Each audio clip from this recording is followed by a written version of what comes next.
do versículo 31 ao 35, diz assim: Então Jesus lhes disse: Esta noite todos vós vos escandalizareis comigo, porque está escrito: ferirei o pastor, e as ovelhas do rebanho ficarão dispersas. Mas depois da minha ressurreição, irei adiante de vós para a Galileia. Disse-lhe Pedro: ainda que venhas a ser um tropeço para todos, nunca o serás para mim. Em outra versão diz: ainda que todos te neguem, eu jamais te negarei. Versículo 34, disse-lhe Jesus: em verdade te digo que nesta mesma noite, antes que o galo cante, tu me negarás 3 vezes. Disse-lhe Pedro: ainda que seja necessário morrer contigo, de nenhum modo te negarei. E todos os discípulos disseram o mesmo. Diga comigo essa palavra: e todos os discípulos disseram o mesmo. Então o problema não foi só Pedro. Pedro é que ele paga a conta. Mas todo mundo disse: nós não vamos te negar. Nós joga tudo na conta do irmão Pedro, né? Costa larga, né, pastor? Agora vamos lá, versículos 69 ao 75. 69 ao 75. Ora, estava Pedro assentado fora no pátio, e aproximando-se uma criada, lhe disse: também tu estava com Jesus o Galileu. Ele, porém, o negou diante de todos, dizendo: não sei o que dizes. E saindo para o alpendre, foi visto por outra criada, o qual disse aos que ali estavam: esse também estava com Jesus o Nazareno. E ele negou outra vez com juramento: não conheço tal homem. Logo depois, aproximando-se os que ali estavam, disseram a Pedro: verdadeiramente és tu também um deles, porque o teu modo de falar o denuncia. Então começou ele a praguejar e a jurar: não conheço esse homem. E imediatamente cantou o galo. Então Pedro se lembrou da palavra que Jesus lhe dissera: antes que o galo cante, tu me negarás 3 vezes. E saindo dali, chorou amargamente. Deixe essa parte aberta, bota um papelzinho aí no meio. E agora vamos para Lucas.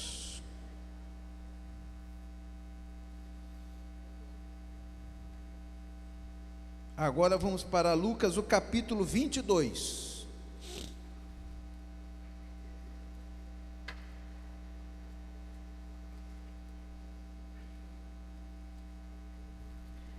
E o versículo 55. Lucas capítulo 22 e o versículo 55. Diz assim: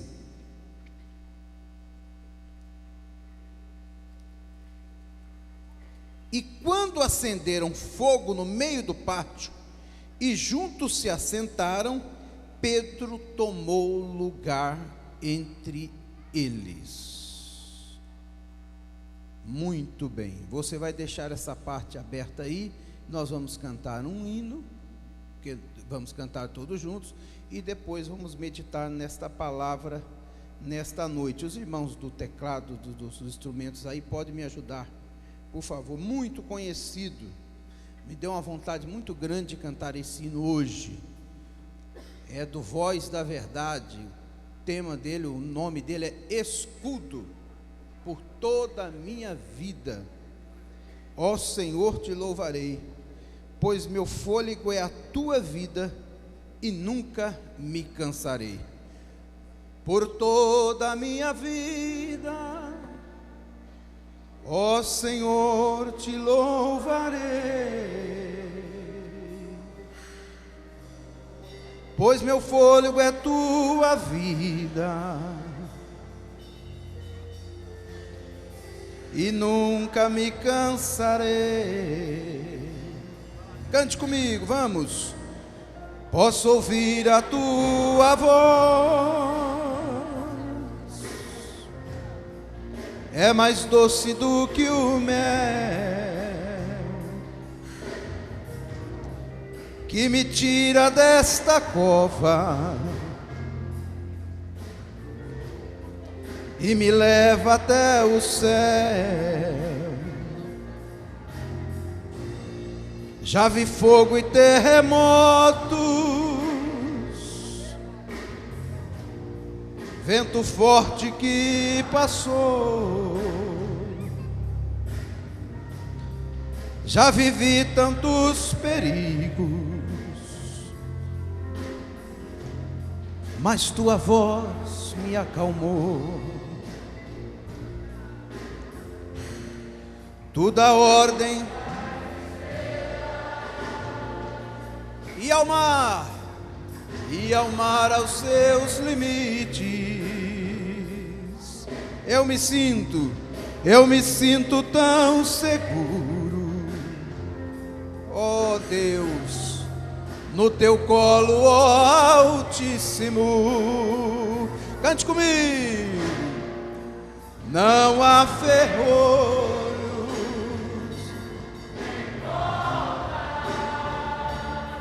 que se fecham diante da tua voz, não há doença, nem culpa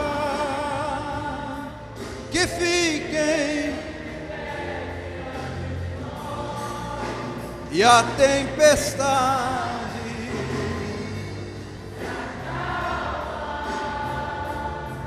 na voz daquele do criou, pois sua palavra é pura, escudo para os que nele crêem. Não há ferrolhos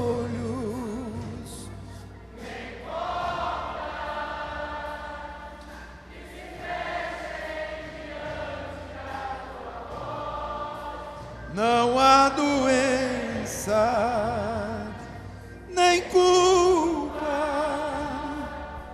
que fiquem em pé diante de nós, e a tempestade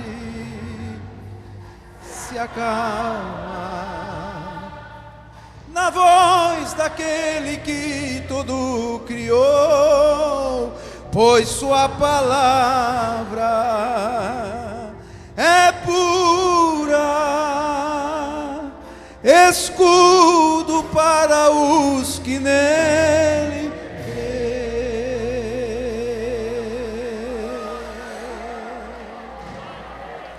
Você pode glorificar esse Jesus maravilhoso. Não há ferrolhos, nem portas que se fechem diante das tua voz. Não há doença, nem culpa que fiquem de pé diante de nós, e a tempestade se acalma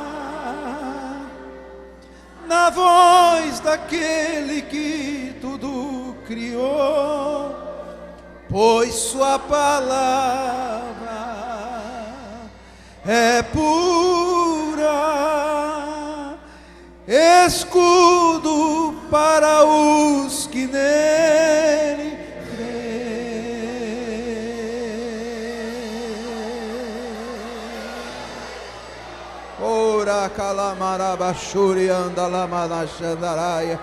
Levante as suas mãos para os céus, feche os seus olhos e adore ao Senhor.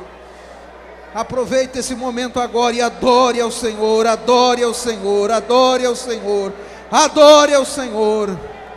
Glorifica o nome do Senhor nesta noite. Engrandeça o nome do Senhor nessa noite. Louve ao nome do Senhor nessa noite. Aleluia, aleluia, aleluia. Glória ao nome de Jesus.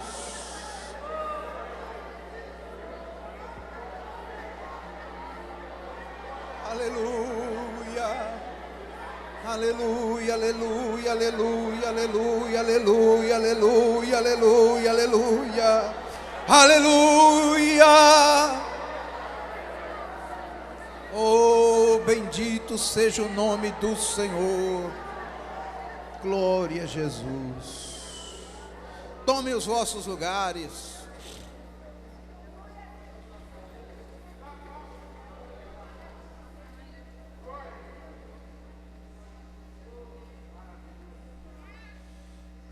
Pedro, o maior dos apóstolos, em termos de projeção. Paulo, sem dúvida nenhuma, era o que mais escreveu cartas, mas o mais notável dos apóstolos foi Pedro.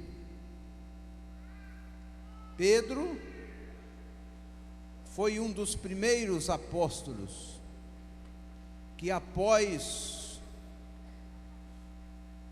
a ressurreição e a descida do Espírito Santo, pregou um sermão, e naquele sermão a Bíblia diz que quase 3.000 almas se renderam a Jesus. Pedro era um dos confidentes de Jesus. Jesus chamou uma multidão, desta multidão ele escolheu 70, dos 70 ele tirou 12, dos 12 ele tirou 3, Pedro, Tiago e João. Tinha coisas que Deus queria mostrar aos discípulos, mas eles não estavam preparados. Então Jesus sempre chamava estes, Pedro, Tiago e João. E eles depois é que ficavam com a responsabilidade de passar. Eu fico imaginando lá no Monte da Transfiguração, depois que eles viram aquela visão maravilhosa, quando Jesus se transfigurou no meio deles, quando ele desceu lá embaixo, os discípulos: irmão, o que foi que aconteceu lá em cima? E Pedro diz: rapaz, que eu tenho para contar, é um negócio extraordinário, é profundo demais. E eu acho que os discípulos, porque isso é normal, o ser humano é tudo igual, em qualquer época, eu acho que os discípulos e mais discípulos, de certa forma, tinham até uma certa, não vou dizer inveja, mas até um certo sentimento desses três aí. Pedro, ele era um homem de uma natureza muito diferente dos demais. Interessante. Jesus mudou o comportamento de Pedro, mas respeitou o temperamento. Jesus respeitou o temperamento. Por exemplo, Pedro era se a gente pudesse falar hoje, era um colérico sanguíneo. Pedro tinha, passava da alegria para o ódio assim, ó. E do ódio para a alegria do mesmo jeito. Ele era muito rápido. As emoções de Pedro eram sempre a flor da pele. João era mais ponderado. João era mais um fleumático. Tem algum psicólogo aí hoje aqui? Tem algum psicólogo? Alguém que está fazendo curso de psicologia aí, levanta a mão. Você está entendendo o que eu estou falando. Está entendendo o que eu estou falando?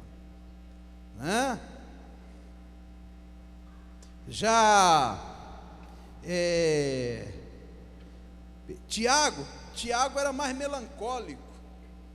Tiago presidiu a igreja. Pedro era esse homem assim, que as suas emoções andavam muito à flor da pele, como a gente diz. Tudo que Pedro fazia assim, movido por uma grande emoção.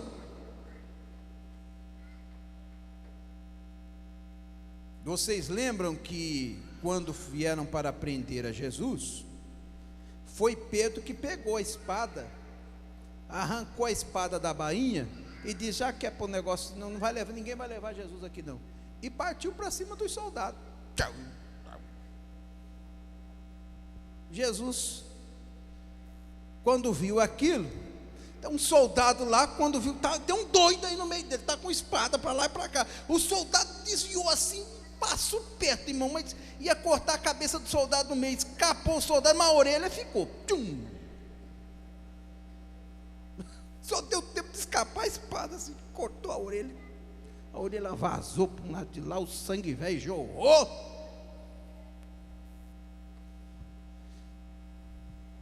E Jesus foi lá e pegou a orelha do soldado e colocou de volta no lugar. E falou: ô Pedro, quem foi que mandou você tirar a espada da bainha? Mete a tua espada na bainha, Pedro. Se eu quisesse, eu daria a ordem ao meu pai, e ele mandaria aqui milhares e milhares de anjos para guerrear. A minha guerra não é com espada, a minha guerra não é com lança. O meu pai é o Senhor dos exércitos. Louvado seja o nome daquele que vive e que reina para sempre. Pedro, eu vou só dar uma amostra para você como a autoridade está comigo. E a Bíblia diz que Jesus só assoprou, e os soldados todos caíram.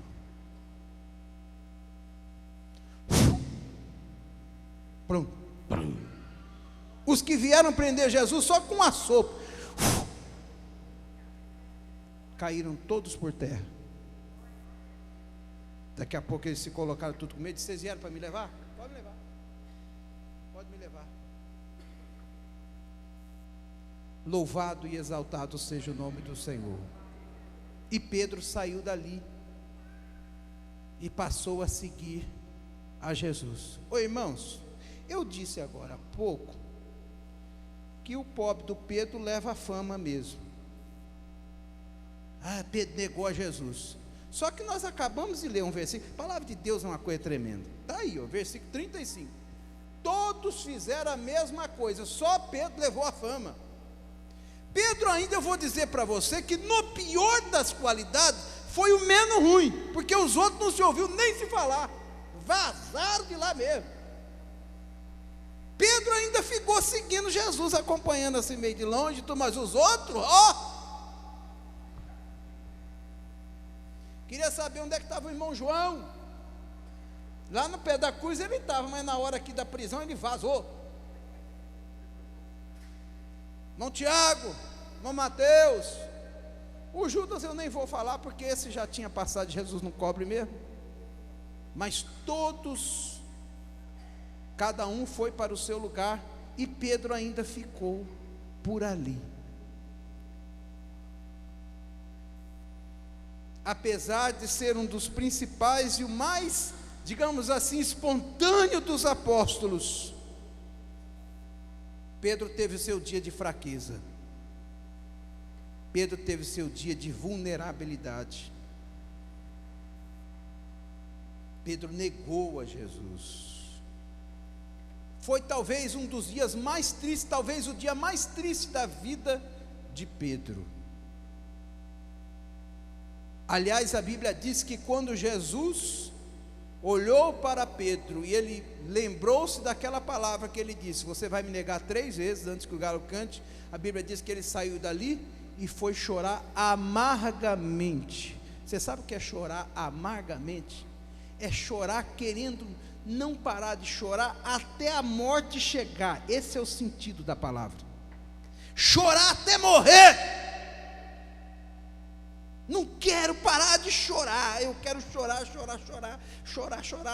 dá um negócio dentro do meu coração, dá uma coisa ruim, me dá um ataque, me dá um mal súbito, eu morrer chorando. Eu conheço pessoas que quando passaram por grandes tormentas na sua vida, tiveram mais ou menos o mesmo sentimento de Pedro, vontade de chorar até morrer. Tem hora que a gente diz, gente, era tão bom se nesse choro, no meio dessas lágrimas, desses gritos, desses me desse um ataque, eu fosse embora. Não atentam contra a sua vida, mas a angústia é tão grande. Pedro havia perdido o referencial de vida, havia perdido a sua razão de viver, havia rejeitado tudo aquilo que Jesus havia dito antes, com uma atitude. Então, eu quero tomar por base essa palavra, para analisar aqui algumas coisas, que levaram Pedro a negar a Jesus. A primeira delas nós encontramos aqui no versículo 33.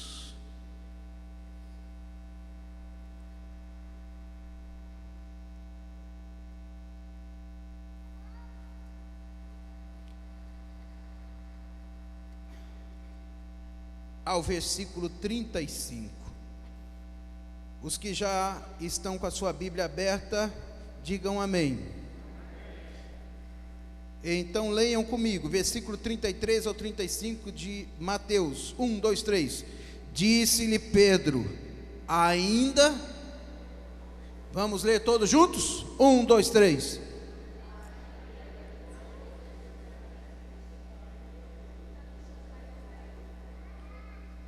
Olha, como as versões, está vendo como é que é difícil a gente ler a Bíblia hoje, irmão? Que cada um tem uma versão, o pastor está com uma e cada um está com uma aí. Você entendeu? Então eu vou ler na minha versão e você repete aí. Pronto, vai ter que ser assim. Disse-lhe Pedro, digam, disse-lhe Pedro, ainda que venhas a se tornar uma pedra de tropeço para todos, nunca o serás para mim. Em outra versão diz, ainda que todos te neguem, eu jamais te negarei.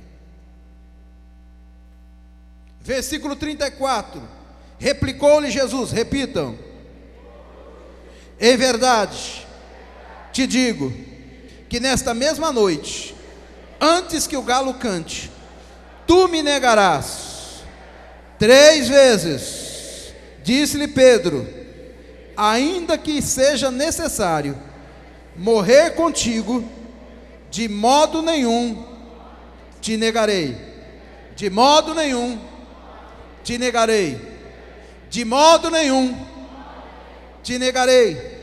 E todos os discípulos disseram o mesmo. Quantas vezes o galo cantou? Quantas vezes o galo, vamos corrigir essa teologia, quantas vezes o galo cantou? Quem acredita que foi 3 vezes, levanta a mão. 1, 2, 3, 4. Quantos acreditam que foi uma vez? Levante a mão bem alto. Foi uma vez, irmão. Pedro foi que negou Jesus 3. Jesus disse assim, antes que o galo cante, você vai me negar 3 vezes. Eu não sei porque nós crentes temos essa mania de errar isso aí. Não só você que eu já errei muito também. Quer ver outra passagem que a gente confunde muito? Elias foi levado num carro de fogo para o céu. Não. O carro de fogo só separou Elias e Eliseu. Elias subiu num redemoinho, não foi num carro. Pastor, mas carro de fogo. O carro de fogo fez o quê? Só separou um do outro. Mas ele subiu num redemoinho. Mas a gente confunde isso aí. Quantas vezes Pedro negou a Jesus? Quantas? Ah, não é possível. Tem alguém que disse 2, aí não é possível. Aí, meu irmão, você não leu nada então. Quantas vezes Pedro negou Jesus? Quantas vezes o galo cantou? Uma. Pronto. Bastou um canto do galo.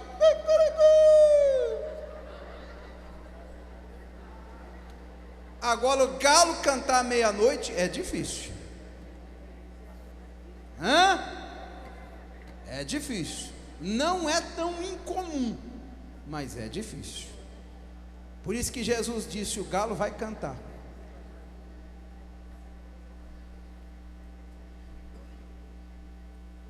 Por que Pedro negou a Jesus? Nós vemos nesse versículo aqui uma autoconfiança muito grande em si mesmo. Olha, irmãos, isso aqui nos deve levar a uma reflexão. Eu sei que autoconfiança é uma coisa importante. Você tem que confiar um pouco em você mesmo, senão a gente não vai em lugar nenhum. Você tem que ter autoestima, é inclusive você ter uma autoconfiança. Autoconfiança é uma coisa importante. E o fato de você ter uma autoconfiança não significa dizer que você perdeu a humildade, não. Mas você reconhece de que você pode chegar àquele lugar. Nós temos aqui, por exemplo, o deputado Felipe. Na primeira eleição, o Felipe foi candidato a vereador e não ganhou. Na segunda eleição, se candidatou a deputado federal e ganhou. E agora, na última eleição, praticamente dobrou os votos. Ah, mas eu confio. Não, mas ele tinha confiança também no seu trabalho, naquilo que ele fez. Tudo na vida é assim. Não é isso que eu estou dizendo. Você tem que ter autoconfiança. Meu mestre aqui, meu professor, ia dar aula lá, ele sabia, ele não ficava com medo, com dificuldade, ele sabia, ele tinha domínio da matéria. Quem tem domínio da matéria tem confiança. Ele explicava com muita tranquilidade lá. O que para mim não era impossível, não é? Para ele era plenamente possível. Por quê? Porque ele tinha conhecimento. Eu não estou falando disso. Só que essa autoconfiança que você e eu devemos ter, não pode jamais tomar o lugar da nossa confiança em Deus.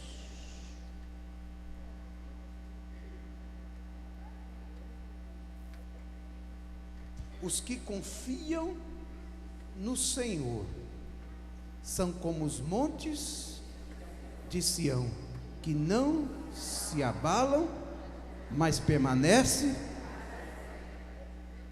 A Bíblia diz assim: maldito o homem que confia no homem. Jeremias capítulo 17, versículo 5. E faz do seu braço a sua força. Essa confiar no homem não é você ficar desconfiado dos outros, não. É confiar muito em si mesmo. Olha, irmãos, a razão da queda de muita gente na vida espiritual é achar que pode ser forte em tudo. E não é assim. E não é assim. Não existe super estrela no mundo espiritual. No mundo espiritual não tem Superman, não tem Mulher Maravilha. Isso é só no mundo da ficção. No mundo espiritual, ninguém pode dizer: eu posso isso, eu posso aquilo, eu posso aquilo outro. Não é assim, não. Não é assim, não. Pedro disse consciente: Senhor, ainda que todos te neguem, jamais eu vou te negar. Olha, Pedro pecou nisso? Não, ele não pecou. Não posso dizer que isso é um pecado, não. Mas ele confiou demais em si mesmo. E Jesus estava avisando a ele: Pedro, você vai me negar. Porque essa passagem aqui que Jesus está falando para ele é avisando: olha, vai acontecer isso, isso e isso, mas fiquem tranquilos, eu vou ser preso, vou ser entregue nas mãos dos malfeitores, vocês vão me deixar, mas fique tranquilo. Olha o que diz o versículo de número 32: mas depois da minha ressurreição. Olha o que Jesus está dizendo: eu vou passar por isso todo, mas fiquem certos, eu vou ressuscitar. E depois da minha ressurreição, me esperem lá na Galileia, eu vou estar lá esperando vocês. Jesus sabia de tudo que ia acontecer. Jesus sabia: Pedro, você vai me negar, todo mundo vai me abandonar, esse é o caminho que eu vou ter que passar, mas fiquem tranquilos, eu não vou ser derrotado por causa da ausência de vocês. 3 dias depois, a morte e o inferno não vão poder me segurar, eu vou ressuscitar, e me esperem lá na Galileia, porque eu vou estar lá esperando por vocês. Quem pode levantar sua mão e glorificar a Deus?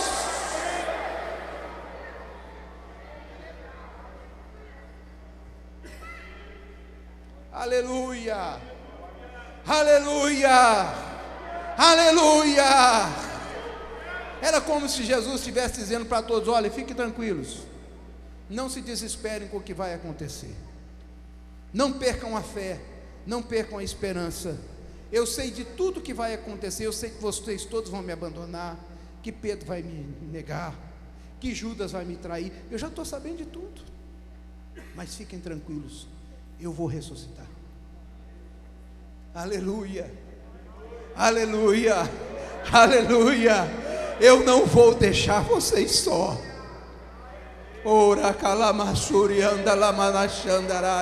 Eu glorifico esse Jesus maravilhoso, porque apesar das minhas fraquezas, Ele não me deixou até hoje, e não vai deixar você. Você pode glorificar esse Jesus maravilhoso, Ele vai estar te esperando.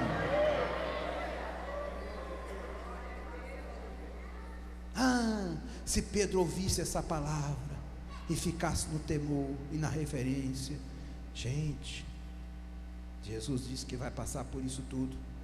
Pedro se levanta e diz ao Senhor: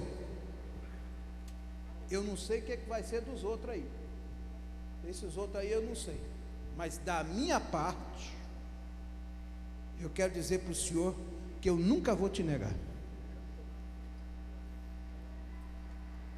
Ora, mas se Jesus estava explicando para eles o que haveria de passar,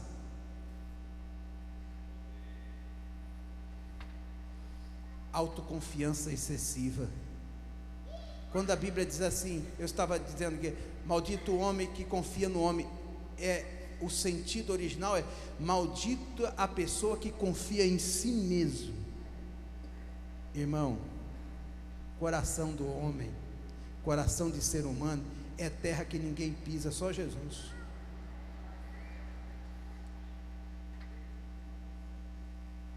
Você nunca pode dizer isso,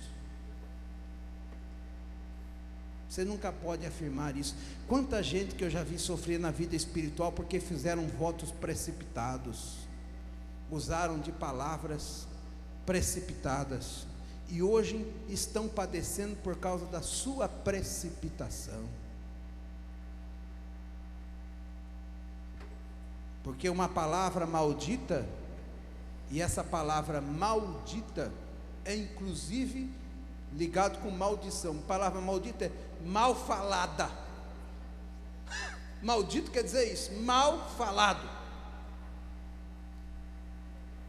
Às vezes uma palavra que você disse na sua precipitação, às vezes você paga um preço tão alto. Eu já vivi momentos na minha vida, se eu pudesse retornar, se a vida pudesse ser uma fita assim, ó, uma fita que nem antigamente uma fita cassete ou fita de DVD, que você podia voltar para trás assim e cortar aquela parte e dizer: essa aqui. Se Davi pudesse voltar para trás e apagar aquele passado tenebroso da vida dele, quando ele matou um soldado impunemente, um homem inocente. Se os irmãos de José pudessem voltar a fita para trás e se lembrar de que haviam vendido José como escravo. Ah, se Abraão pudesse voltar para trás e apagar aquele adultério que ele fez lá com Agar. Ah, se Judá pudesse voltar para trás e não enganasse o seu irmão. Ah, se Caim pudesse voltar para trás e não receber a marca de Deus, vagabundo e peregrino vai ser para o resto da tua vida. Se ele pudesse voltar para trás, mas não volta, a vida não volta.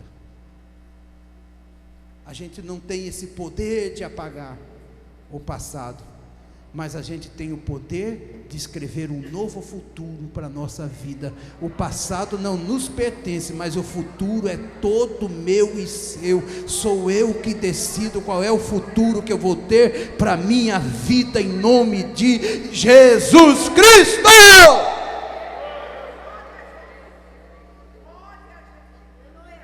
Diga para alguém que está do seu lado aí: o passado você não tem como voltar para trás, mas o futuro é todo seu. O futuro a você pertence. Ah, alguém diz assim: o futuro pertence a Deus. Não, não pertence a Deus, não pertence a você, porque Deus já está lá no futuro. Deus já está lá me esperando. Ele disse: eu vou ressuscitar e vou ficar lá na Galileia esperando vocês. Glória seja dada ao nome do Senhor. Entrega o teu caminho ao confia nele, o mais ele fará. Primeiro, autoconfiança em si mesmo. A Bíblia diz assim, ó: resistir ao diabo e ele, mas outra hora ele diz assim: fugir da aparência do mal.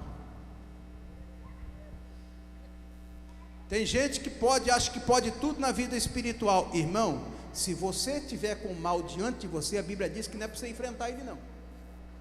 A Bíblia diz que é para você fugir dele. É diferente. Você está vendo o mal ali? Ah, eu vou lá que eu posso todas as coisas naquele que me fortalece. Vai de peito aberto, você vai ver o tamanho do buraco que o Satanás vai fazer na tua alma. Ele tem um canhão te esperando, um fuzil AR-15. É um tapa, só um tiro só, pum! Abre um buraco aqui e arrebentam. Você tem o poder do Espírito Santo? Tem, mas a Bíblia diz: não vai não. A Bíblia diz: foge. Atenção, a Bíblia não diz nem não é para fugir do mal, não. A Bíblia diz que é para fugir da aparência do mal. Não é nem o mal, você não precisa nem ver o mal, só uma aparência, uma fumacinha que está levantando lá. Aonde tem fumaça tem? Aonde tem fumaça tem? Você está vendo a fumacinha lá? Foi isso aí, não é de Deus não. Cai fora, meu irmão, cai fora.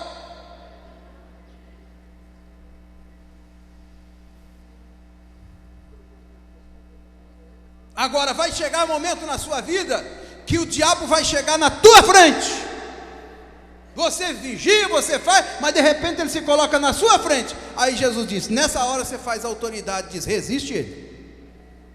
No nome de Jesus eu te resisto, diabo. No nome de Jesus eu te resisto, tentação. No nome de Jesus eu te resisto, provação. No nome de Jesus eu te expulso, sai daqui. Aleluia! A Bíblia diz: resistir ao diabo e ele vai sair correndo de você.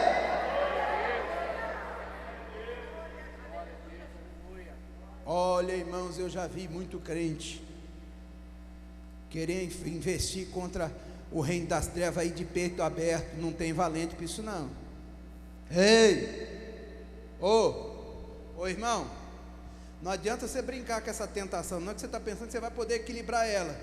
Isso aí é o Satanás que está fazendo um laço em você, ó. Ele está te amarrando, você não está nem percebendo. A hora que você acordar, tu está que nem uma vítima de uma sucuri. Quando você pensar que você pode sair, já era, meu irmão.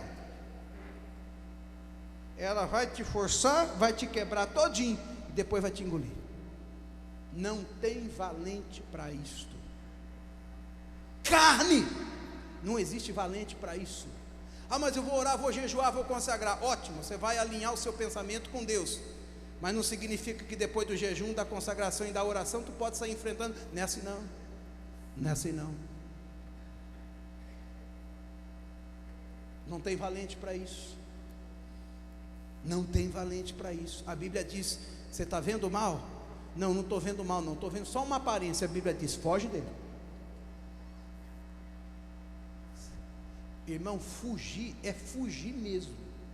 Tem hora que a gente foge andando um pouco, tem hora que a gente tem que correr.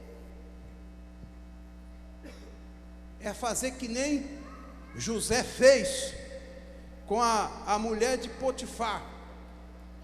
Saiu correndo, só deu até a mulher, ainda tentou agarrar, e segurou, ainda largou roupa para lá e vazou. Louvado seja o nome do Senhor. Moça, foge da aparência do mal. Rapaz, foge da aparência do mal. Homem, foge da aparência do mal. Obreiro, foge da aparência do mal. Foge, foge, foge, foge, foge. Glória a Deus. Não tem valente para isso. Eu já vi grandes homens de Deus, pastores cheios do Espírito Santo, caírem por terra, porque brincaram e pensaram que podiam vencer. Vou brincando com isso, vou fazendo o que quero, e o diabo foi botando a isca na frente e disse: pode vir, você pode mesmo, você pode, é bem isso mesmo, esse evangelho de prosperidade maluco aí, idiota, burro, não é? Eu posso todas as coisas, pode tudo mesmo, meu filho, você está com poder, pode tudo. E quando o cara acordou, o Satanás já tinha metido a canga em cima dele. Disse: você está debaixo do meu jugo. Foge! Foge!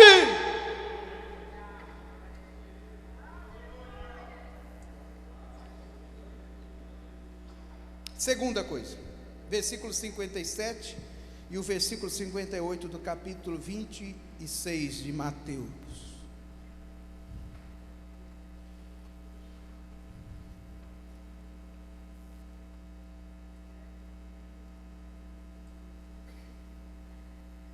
E os que prenderam Jesus e o levaram à casa de Caifás, o sumo sacerdote, onde se haviam reunido os escribas e os anciãos. E os que prenderam Jesus o levaram à casa de Caifás, o sumo sacerdote, onde se haviam reunido os escribas e os anciãos.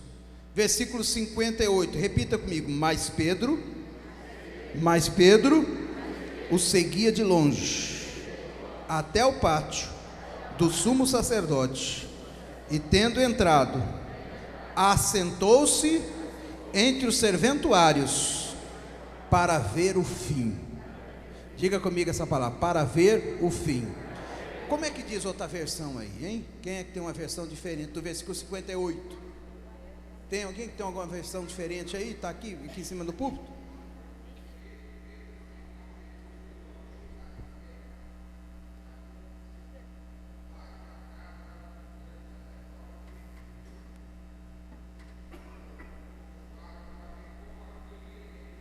Para ver como aquilo ia terminar. Olha o problema. Primeiro ele confiou demais em si mesmo. Agora ele disse: eu quero ver como é que esse negócio vai acabar. A minha versão diz: para ver o fim. A versão que o pastor Antônio Carlos diz: para ver como é que isso ia terminar. Mas cadê aquela confiança toda?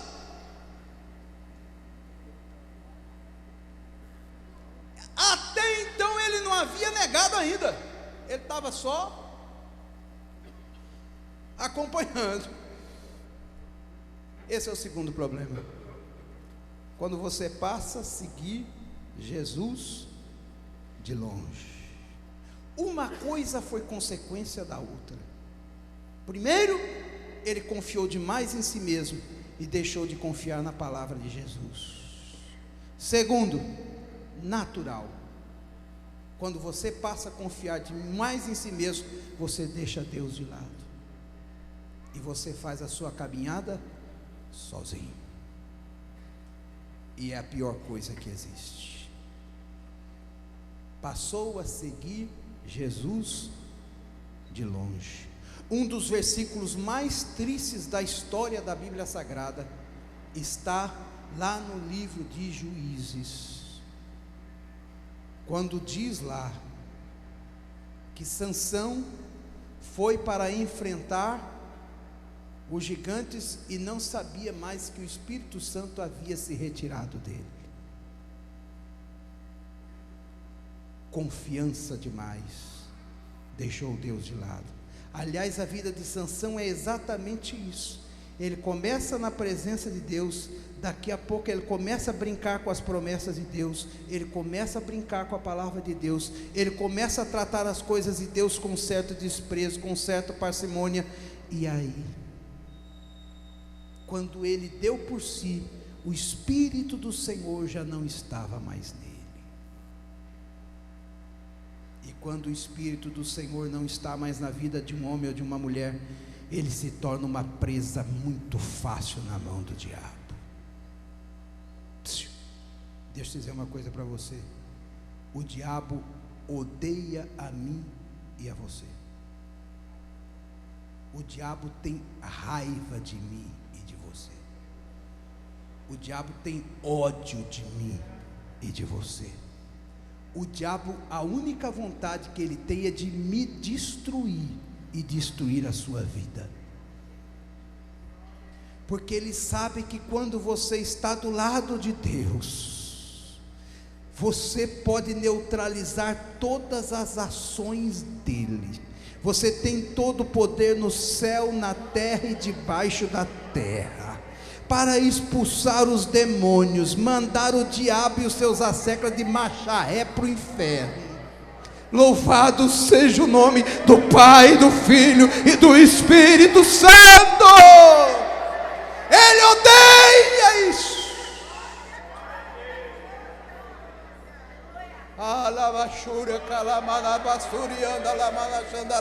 Levante a sua mão e glorifique a Deus. Glorifique a Deus, glorifique a Deus. A Bíblia diz que ele fica como um leão, rugindo. Ele fica ao teu redor como um leão, rugindo, rugindo, rugindo, rugindo. Aleluia. Você sabia que o rugido de um leão pode ser ouvido na selva até com 12 quilômetros de distância? É por isso que ele é o rei da selva. Não é porque ele é forte, não, porque o rugido dele assusta. Aquele rugido você pode ouvir com 12 mil metros de distância, 12 quilômetros você ouve o rugido dele. É por isso que quando ele ruge, todo mundo fica com medo.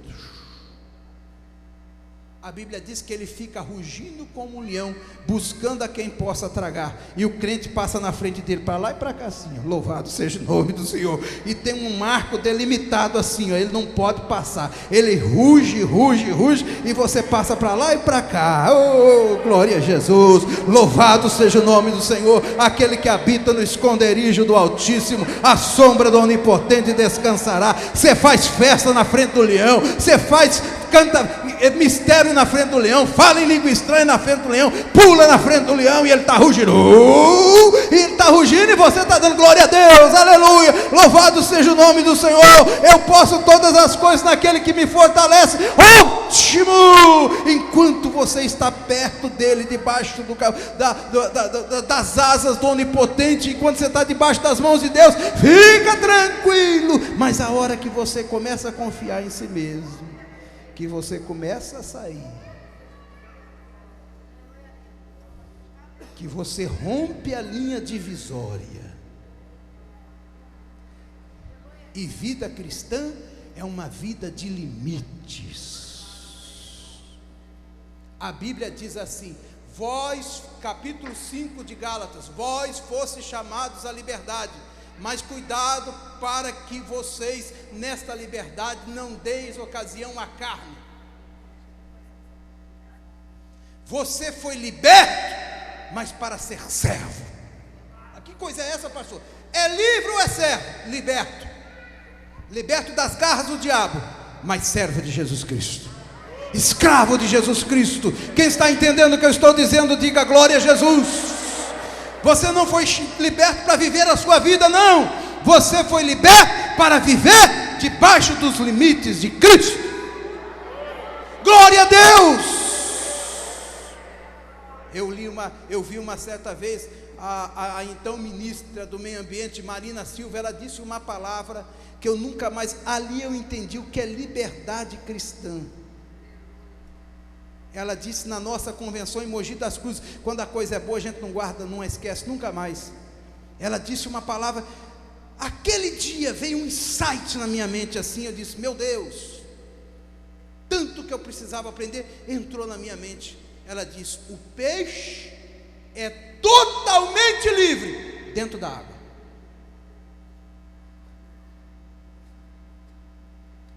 O peixe é totalmente livre dentro da água. Na água ele é livre, mas tira ele da água. Assim é a vida cristã.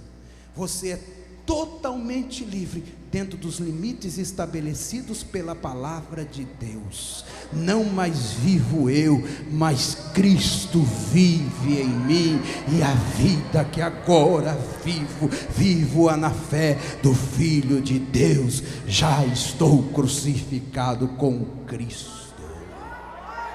Glória a Deus, glória a Deus, glória a Deus. Antes você era escravo do pecado, agora você é servo de Jesus Cristo. Antes você tinha uma raiz de amargura no seu coração, você só pensava em morte, em destruição. Agora você vive para adorar e bendizer o seu maravilhoso nome. Antes você era escravo, separado, morto em seus delitos e pecados, mas agora você está vivo para louvar, para adorar e para bendizer o nome do Senhor. Mas esta vida você só experimenta nos limites estabelecidos pela palavra. Aleluia, aleluia, aleluia, aleluia. Você está no seu país, o Brasil tem fronteiras, as fronteiras aí estão.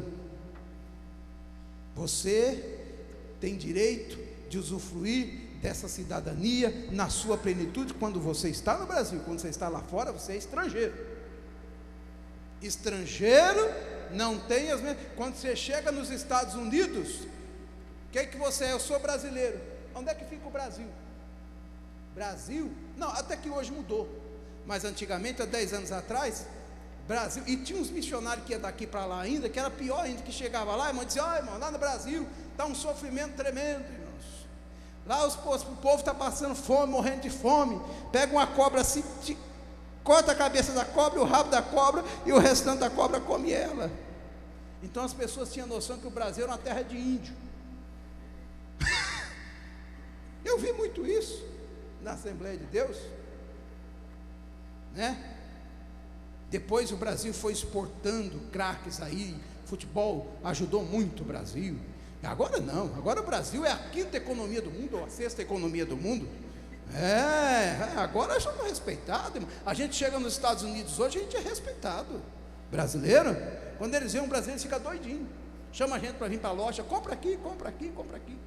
Vem acertar, e a gente fica todo garboso, com um certo limite. Passa um sinal vermelho lá, você vai ver a tua cidadania ir para o espaço.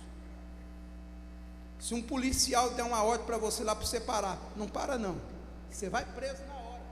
Brasileiro e tudo, pode ser quem for, não é verdade? Com quem for. Essa é a grande verdade.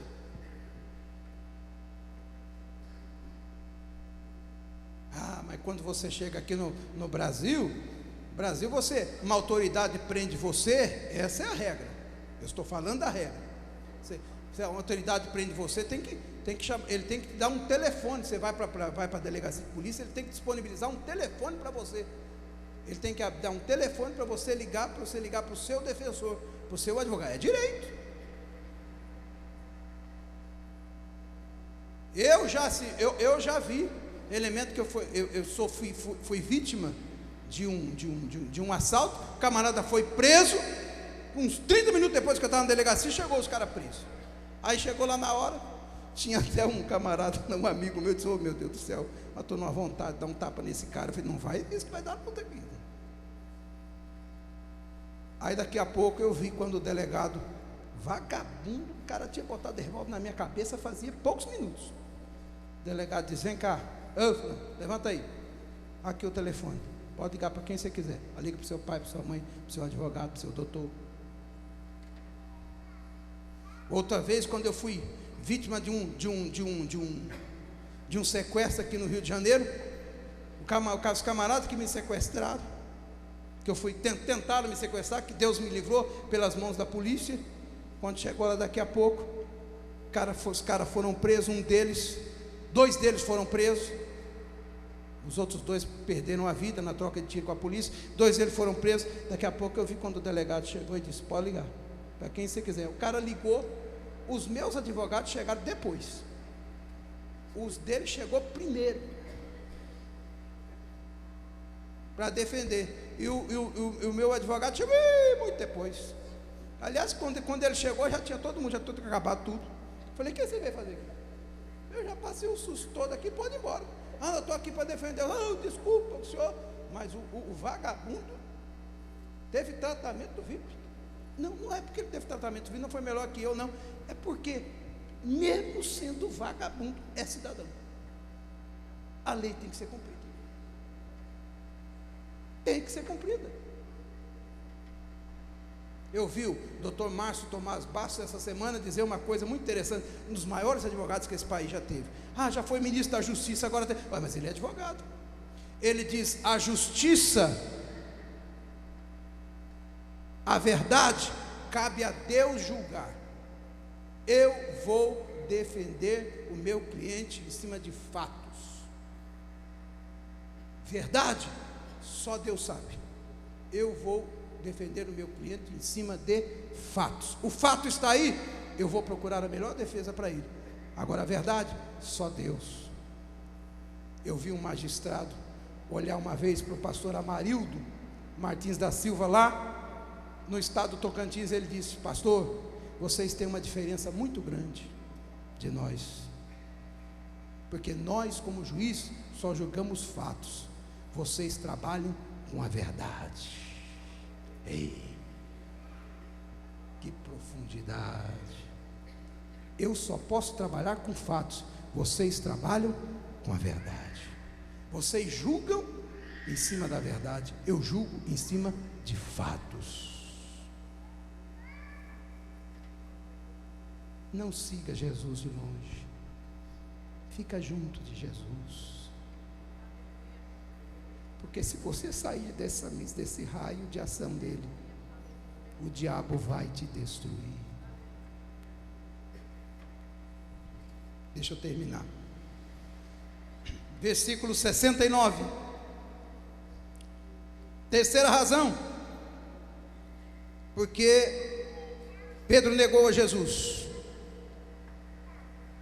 Eu vou dizer e vocês repitam: ora, diga bem alto, ora, estava Pedro assentado fora no pátio, diga no pátio, e aproximando-se uma criada, lhe disse: também tu estava com Jesus, o Galileu. Diga comigo: também tu estavas com Jesus, o Galileu. Eu quero chamar a atenção para essa expressão. Pedro estava assentado fora no pátio do templo. Ele não estava no templo, ele estava fora do templo, assentado no... Onde é que estava Jesus? Jesus estava na casa de Caifás, e Pedro estava do lado de fora, no pátio. Pátio de igreja é um problema, irmão. Tem crente que só vem para a igreja para ficar no pátio. No pátio é que está os murmuradores, que está os incrédulos, que está os mulherengos. No pátio, pátio é um perigo. É no pátio que acontecem as fofocas, é no pátio que acontecem as brigas, é no pátio que acontecem os rolos, é no pátio que acontecem os namoritos. No pátio, crente não fica no pátio, crente vem e entra no templo. Lugar de crente é aqui no templo. É triste quando às vezes eu tenho que até forçar alguns irmãos, alguns cultos, dizer: irmãos, fecha a porta que é para o povo ouvir. Porque tem gente, irmão, que não vem para ouvir a palavra. Na hora da mensagem ele vai para o pátio.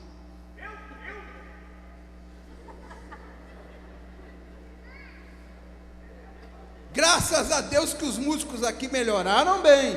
Mas aqui tinha um grupo que na hora da mensagem ele, vazava. Vocês lembram disso, não lembram?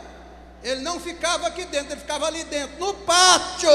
Parece que ele vinha aqui só para tocar. Ele não vinha para ouvir Deus falar, não vinha para adorar, só vinha para tocar aqui. Aqui tinha um grupo de moçada que também gostava muito de ficar no pátio.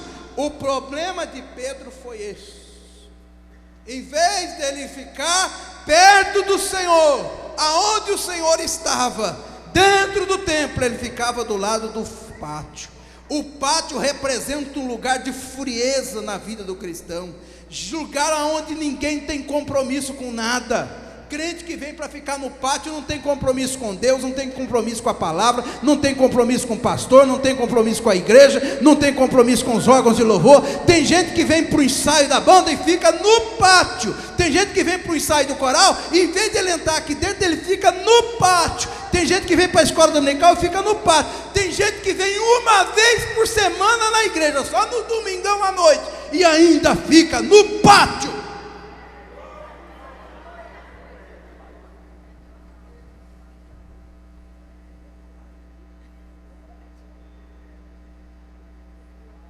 Diga para alguém que está do seu lado: irmão, lugar de crente é dentro do templo, e lugar de murmurador é no pátio. Diga: lugar de gente fria é no pátio. Lugar de mulherengo, diga, é no pátio. Lugar de crente carnal é no pátio. Glória a Deus, glória a Deus. Quem está entendendo o mistério de Deus, diga aleluia.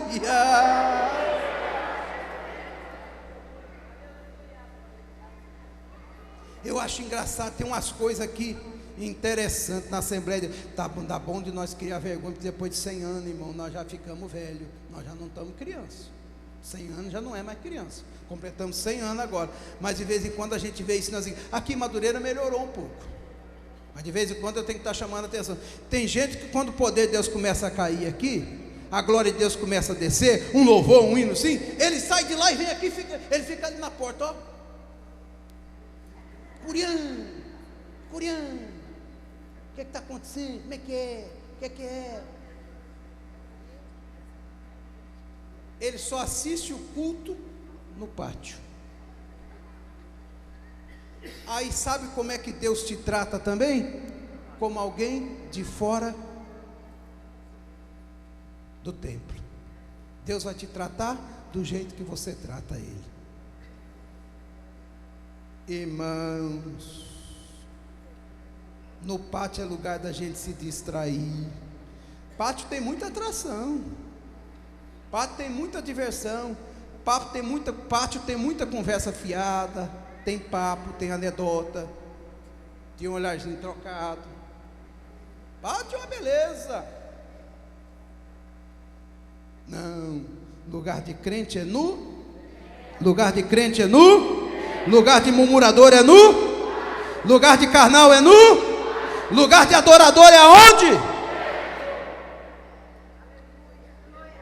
Versículo de número 71.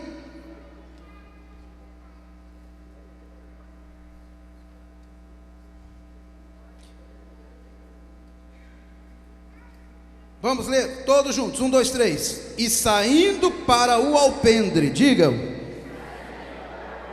foi ele visto por outra criada, o qual disse aos que ali estavam: esse também estava com Jesus, o Nazareno. Ora, agora ele não estava no pátio, ele deu um passinho mais para perto da porta. O que é o alpendre? Imagine aqui você saindo dessa porta, da porta ali da frente, e tendo uma coberturazinha assim, ó, para você se proteger da chuva antes de sair definitivamente do templo. Aquilo ali chama-se alpendre.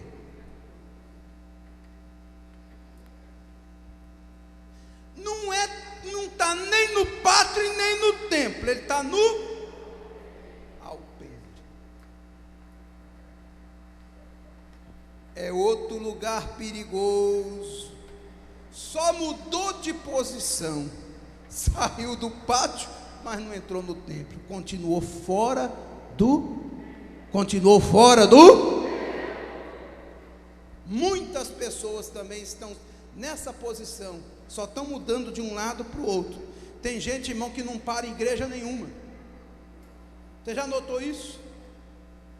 Tem gente que ele passa uma temporada aqui, daqui a pouco aqui não está bom, aí ele vai para outro lugar, ele vai para o Universal. Aí lá no Universal ele fica lá querendo receber alguma coisa, não recebe nada, aí vai para Mundial. Aí vai para Mundial e diz: agora eu vou receber. Aí Mundial também não recebe nada, ele diz: aí está ruim para mim, eu vou agora para uma sorveteriana. Aí vai lá para a sorveteriana. Aí ele fica lá e diz: mas aqui está muito frio também. Aí ele diz: vou lá para os batistas, vai para os batistas. Aí depois vai para a presbiteriana. Tem a sorveteriana e tem a presbiteriana. Aí vai para a presbiteriana, chega lá e diz: aqui também não está bom. Aí depois ele vai para a casa de oração Urupuca do Saravá. Já sarou, vai sarar o Sarajá.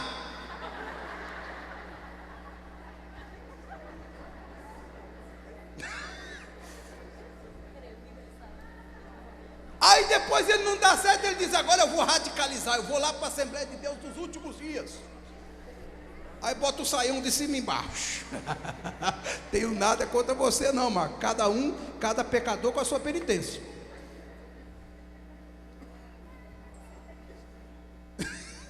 Cada um com a sua religião.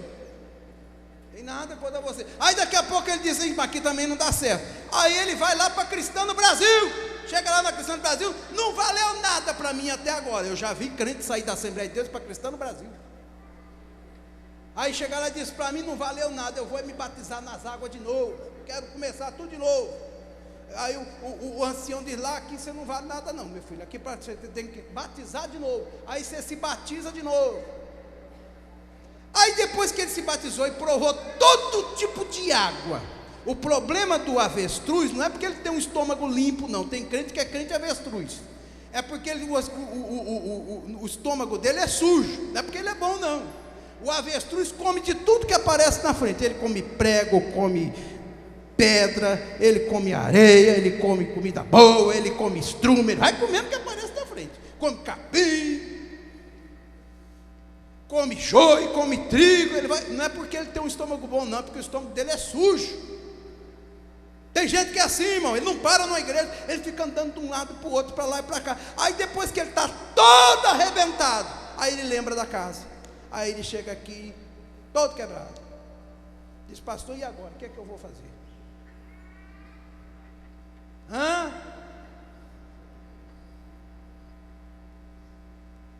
Irmão, o Jesus que está lá, está aqui. Eu não estou julgando as igrejas não. O Jesus que está lá na Universal, está aqui. O Jesus que está lá na presbiteriana, está aqui. E o Jesus que está aqui na Assembleia de Deus, está lá também.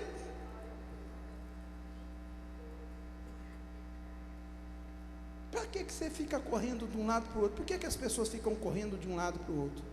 Tem outros, que não é o caso aqui dos irmãos, mas tem gente que já saiu daqui só para receber uma consagração aí fora. Ele não quer esperar o tempo de Deus aqui, ele vai lá fora, daqui a pouco ele volta com o título de bispo, de apóstola, de semideusa, de semideus. Chega aqui com a credencial, chega assim e diz: ô vascaíno, aqui ó, Você está 50 anos aqui, ó, servindo a Jesus. Eu comecei ontem aqui, ó, minha credencial igual a sua, pastore, doutore. Tem uns que chegam até com doutorado.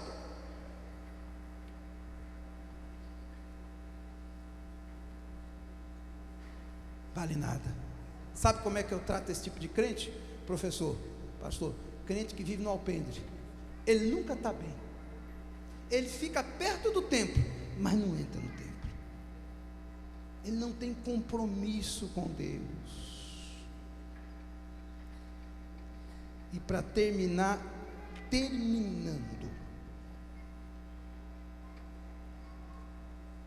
capítulo 22, do versículo 55 de Lucas.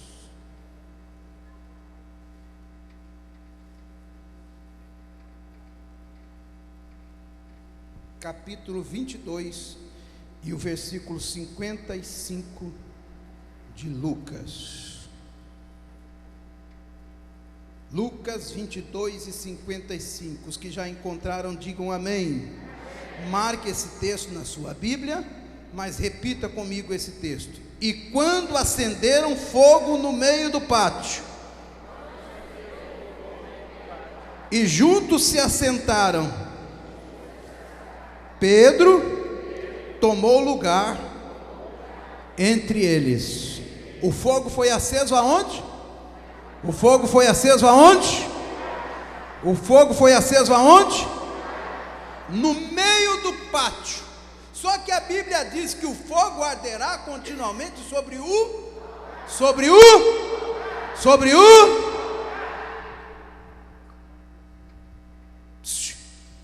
Eu termino com isso. Cuidado com, tem muita fogueira por aí estranha. Não é todo fogo que é de Deus, não. Tem cuidado. Às vezes quem acendeu o fogo é o inimigo do povo de Deus. Ah, mas lá está dando uma fogueira boa, está aquentando bem. Cuidado. Cuidado. Fogo acendido no pátio é fogo do inimigo. Diga comigo isso bem alto. Fogo acendido no pátio é fogo do inimigo.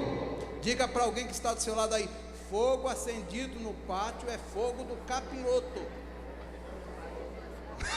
do Satanás, do diabo, do demônio. Se você quiser, não quiser falar nenhum nome desse, fala do encardido. Fogo de Deus é acendido no altar de Deus, e o altar de Deus é este lugar. Aleluia!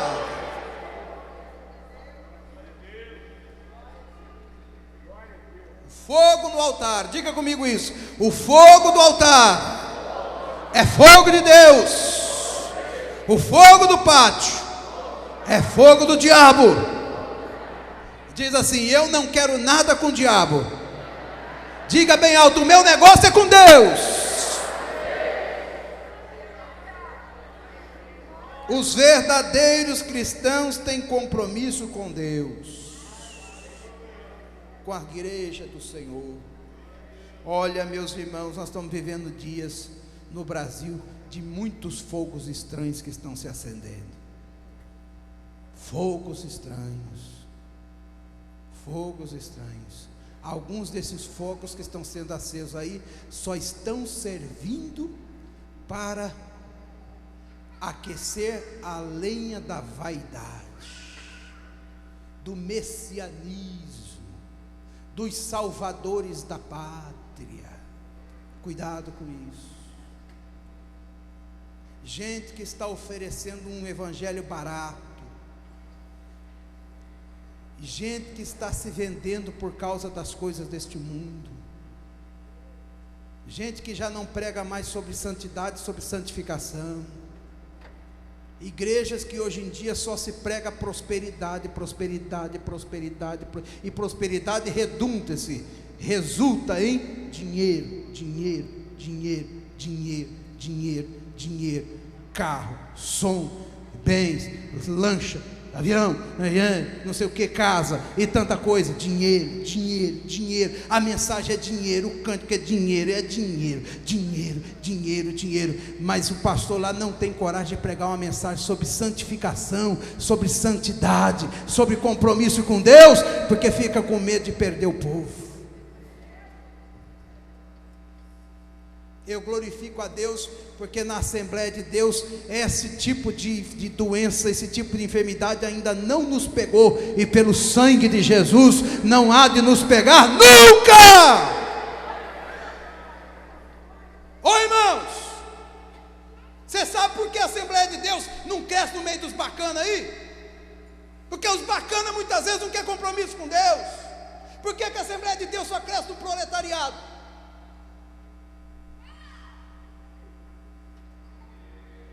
Porque lá as pessoas não confiam em si mesmas, elas confiam em Deus.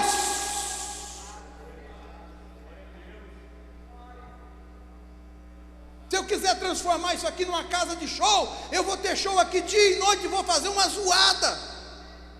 Vou ter isso aqui superlotado dia e noite. É só transformar isso aqui numa casa de espetáculo e ficar vendendo ilusão. É fácil encher a igreja. Difícil é segurar crente cheio do Espírito Santo até a volta de Jesus. É fácil encher a igreja, é fácil, encher a igreja é fácil. É só botar um programa de televisão aí e ficar criando ilusão para cima de você. Eu não estou falando de homens de Deus fazendo um programa de televisão, não é isso não, mas vendendo ilusão. Tem homens de Deus aí que fazem grandes programas de televisão. Tenho muito respeito ao pastor Silas Malafaia, acho que ele faz um lindo trabalho para Jesus. Não é porque é meu amigo, não é porque eu sempre respeitei mesmo. E não pedi nada para ele, para ter a amizade dele em volta, e ele também não deve nada para mim, e eu também não devo nada para ele. Pronto. Mas reconheço nele um homem de Deus. Mas tem gente aí que está fazendo programa de televisão, só chamando gente. Ó, vem para cá, que agora, esse domingão agora vai ter o cantor fulano de tal, cantora cicrana, cantora aquilo outro. O camarada vem, fuma, cheira maconha, e até a porta de entrar na igreja aqui. Quando entra aqui dentro, ele canta, chora, faz a tripulia dele toda aqui, e vai embora, e a gente fica, o culto estava lotado. Lotado do quê? Lotado do quê?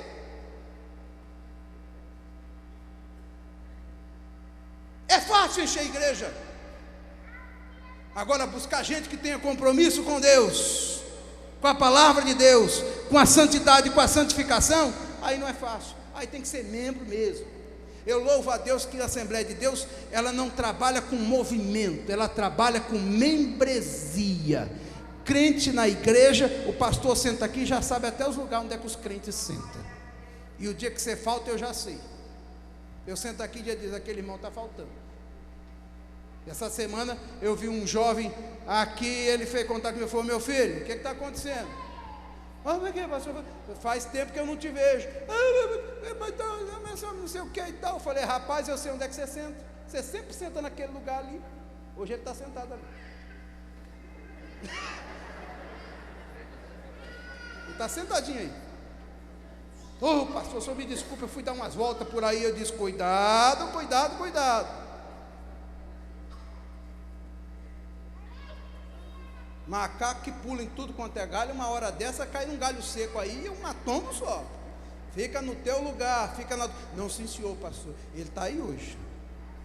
Eu estou numa vontade de falar o nome dele aqui, mas não vou falar, não vou falar. Ele está aí, ele está aí. Crente bom, a gente, irmão, crente bom, a gente sabe sempre. Ó, quer ver? O pastor Oswaldo, ele sempre ali. A irmã Jurema está sempre por ali também. Quando não está aqui, está ali, ó. Olha lá, estou falando. Eu conheço, por quê? É gente que tem compromisso com Deus, tem compromisso com a igreja, tem compromisso com o evangelho, não fica andando de pátio em pátio, não fica andando de lugar para lugar, ele tem compromisso com a igreja. Está aqui, ó, o irmão que dirigiu a congregação, está ali o pastor, dirigiu a congregação até há poucos dias, depois foi substituído a seu pedido, está ali, está sentado ali. Olha lá o Sena, outro ali, sentado aqui. Está quantos anos sentado aí, Sena? Quantos anos você serve a Deus aqui?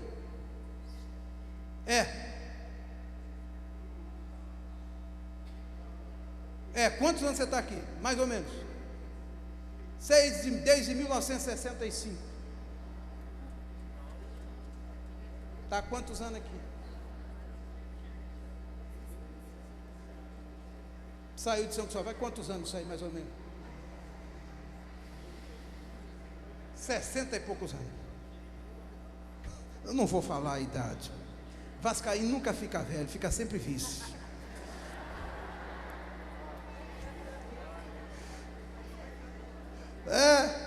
Vamos dar para Jesus uma linda salva de palmas, vamos? Eu só faço isso que Ele me dá liberdade, meu amigo, meu irmão. Porque quando o Flamengo perde também ele judia muito de mim.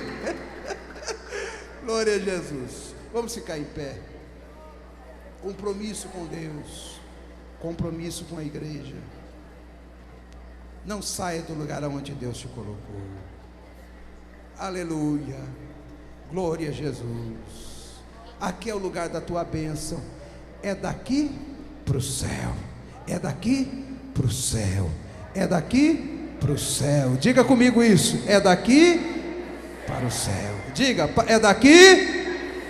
Diga assim: venha o que vier, aconteça o que acontecer, é daqui para o céu. Diga para alguém que está do seu lado aí: irmão, é daqui para o céu. Aleluia. Aqui tem famílias que foram apresentados, filhos que foram apresentados aqui como crianças, como nós vamos apresentar a Samara aqui.